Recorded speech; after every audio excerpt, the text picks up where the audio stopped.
Hello, everyone. Thank you for joining us on another episode of the Caregiver's World. Today, I want to have a chat about the differences or maybe the way to support a full time caregiver. I am coming from the perspective of being a full time caregiver as opposed to being a supportive caregiver. In my personal case, in my family, I would be the latter. I would be the supporting caregiver. And it doesn't mean that my role or my efforts and work are any less important than the primary person, in this case, my sister. It only means that my focus is elsewhere. So let me first address the how I got to this place. Before the diagnosis of Alzheimer's and Parkinson's on our loved one, our lives were significantly different. Time was to be had for ourselves. My sister and I used to have a lot of hanging out time together. There was a lot of social events that we attended, dating, whatever comes with the territory of not having to worry for someone else. And at the same time, being both unmarried and without children. So that already paints a picture of a level of simplicity that an adult that has children, a spouse, etc., would have. So it's almost like night and day.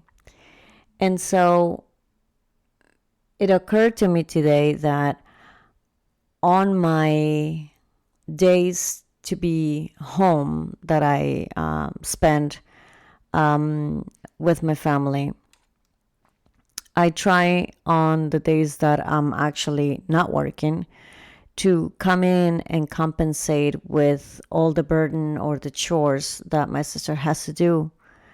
And it was funny because I was thinking to myself, I've spent an hour just in the bathroom cleaning and scrubbing and trying to make everything perfect. And then this much time in the bedroom and this much time in the living room and this much time vacuuming, etc., etc. And I'm unconsciously, without meaning obviously any harm or needing to have a golden sticker at the end of the day, kind of looking for like a praise. I always get a thank you for everything I do, just like I always give a thank you when my sister goes through every single day taking care of our loved one. But it occurred to me that all this effort and energy that I'm placing on to helping with the chores at home is one day out of the whole week that I do it. During the week, I try my hardest, but I commute to New York City for my day job. And by the time I come home, I think I'm like the old-fashioned spouse that is just exhausted and basically has dinner and a cup of tea and barely gets the energy to say a whole lot of anything to their family, and then goes to sleep, wakes up, rinse, and does it all over again. So it's very easy to go into thinking that my load or my life is challenging or tiring, but it's also very easy to not take, I guess take for granted, but in my case is not finding the right way sometimes to show my sister how much I appreciate everything she does. Not just for our loved one or for me, but for the family as a whole, for the house. So as I was taking a shower, I realized how ridiculous it must sound to pick a fight over the dumbest things, like the floor wasn't mopped to perfection, or I missed the spot in vacuuming, or whatever else. I tend to do that because I have had that level of neat freak without being excessive. But before our loved one was diagnosed, I used to have the joy of having order, having everything in its place, neatly organized. Our loved one used to be very organized for the most part, and so things kind of made sense around the house. For those of you who don't know about Alzheimer's is not just about being forgetful, and it's not just about it's not something that people get because you're old. There are very, very young people who get Alzheimer's. So it's not an old person's disease. It just happens to coincide many times with that. And Alzheimer's is a whole lot more than just being forgetful. And I'm going to touch on to some of the other things on a different chat. So forgetting is one thing, but also their personality change. There's a personality change for a lot of the patients suffering from Alzheimer's. There's even personality changes for people suffering from Parkinson's. They tend to share a lot of common traits between the two. And some of those personality changes can be for good, and some can be not so much. I have heard of people who were not very friendly and loving and carefree during their lives, and after the diagnosis, they have become even worse, nasty, unkind, unfriendly. In our case, we got lucky. Our loved one became softer, kinder, gentler, more easygoing, very relatable, which was not always necessarily the case in her day-to-day life. And so that's an upside from that regard. But all the other things that made her who she was got affected by the disease.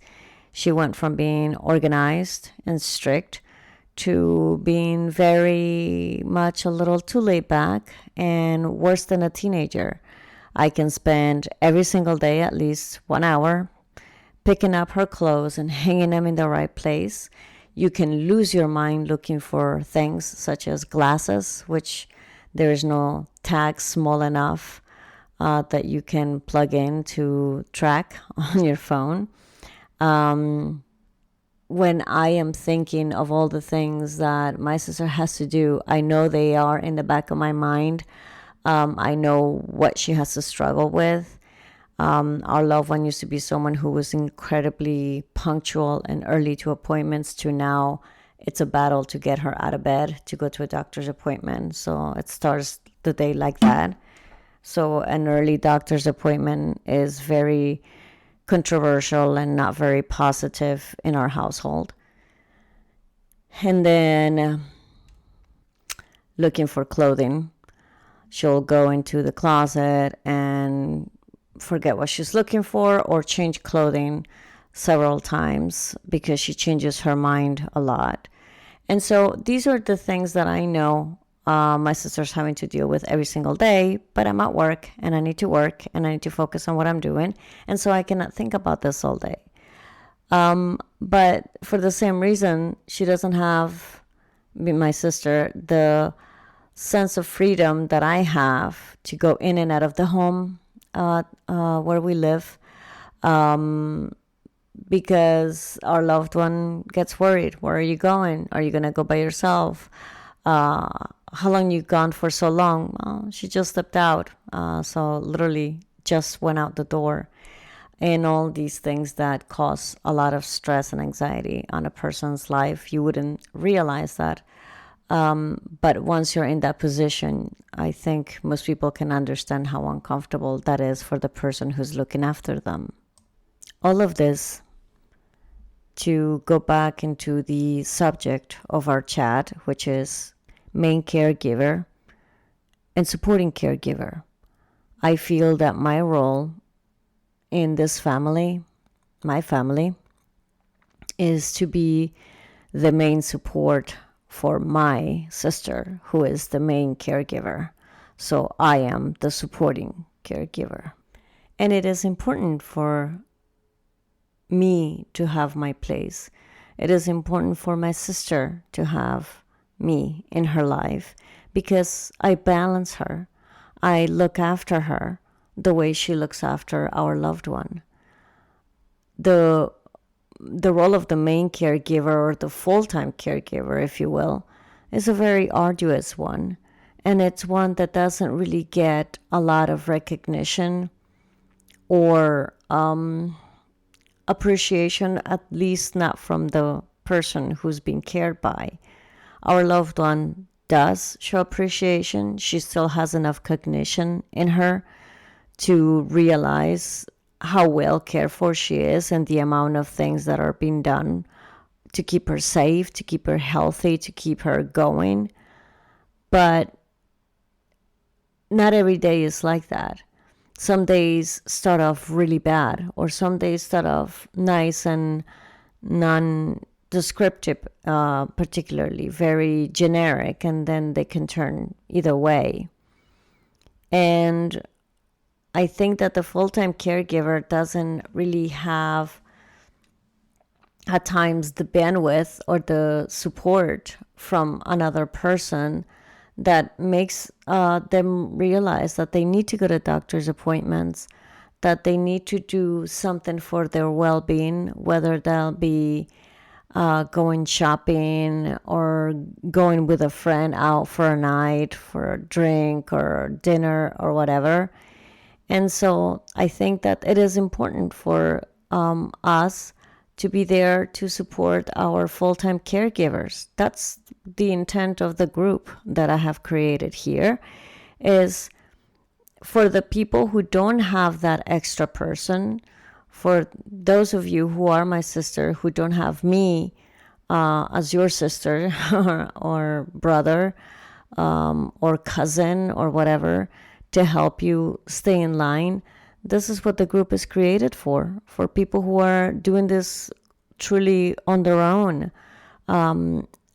to just collect voices and ideas and experiences and share the journey and help each other throughout.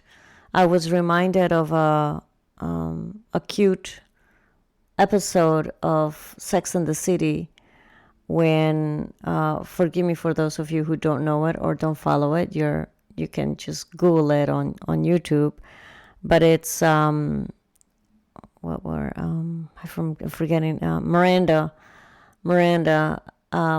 has a couple-month-old baby. Won't stop crying. Won't eat. She cannot sleep. Her neighbors are complaining because of all the noise that the baby is making. She hasn't had a haircut in months. And Samantha shows up at her door and basically ends up giving her stylist appointment, some very sought out hairstylist, and stays home taking care of the baby so that she can go and have a moment to herself. That is really what it boils down to. And it sounds ridiculous, I'm sure, especially if I'm comparing it to something like Sex and the City. But it kind of comes down to that. It kind of comes down to your mental sanity. It comes down to feeling depressed, feeling tired, feeling burned out, feeling ugly, feeling unattractive, feeling so damn tired that you just don't have it in you to make the effort. And so when someone else, even if it's a person in a group, says, ask for help, ask for a neighbor or friend to kind of come and sit with your loved one while you blow dry your own hair, if it is gone to that level, then do it, because these things matter. One of the posts that I shared many months ago, I think it was last year, and I will try to find it and reshare it in the LinkedIn channel, is you help a caregiver by offering to do chores, offering to do the grocery shopping, offering to do laundry, offering to do the dishes, all these things, the cooking. Oh my God, cooking. Just think about it, you guys. Every single day, all the things that go into taking care of a household, except on top of that, you also have to take care of a person, an adult, except it's like having a child, a toddler, but they're not a toddler. So you need to make sure that they have their dignity and show them respect and take their feedback on what they're saying. But at the same time, all the other things of life. It's a lot. It is a lot of burden. It is a lot of feeling alone, even when you have support. I'm not there every single second of the day, but I worry constantly. I worry a lot because I cannot baby proof the life and environment for my family, which I really wish I could. I wish I had the the ability to make everything perfect. But having a reality check and a moment of aha is very helpful. And so nitpicking every single thing that is not done at home can be interpreted and considered as criticism, even though it may not necessarily come out or be meant that way. It can be interpreted that way. So, as I'm saying this to you out there, super perfectionist people, neat freaks, and OCDs, if you are dealing with someone that has dementia, you better get a good handle on yourself, check your emotions, and keep in mind that you're dealing with someone that no longer has the ability to do the things that they once did. I'm hoping some of this is useful. As I said before here, I'm merely sharing my own experiences and thoughts, hoping that it may be insightful for one of you. And I hope that you look forward to some of the posts that we have coming up. Other subjects to be mentioned, I will share later this week. There will be a written post coming up in a couple of days as well. And I hope that you have a great start to your week. Wishing you a great, great week ahead. Thank you and enjoy the sunny days that are coming. Take care.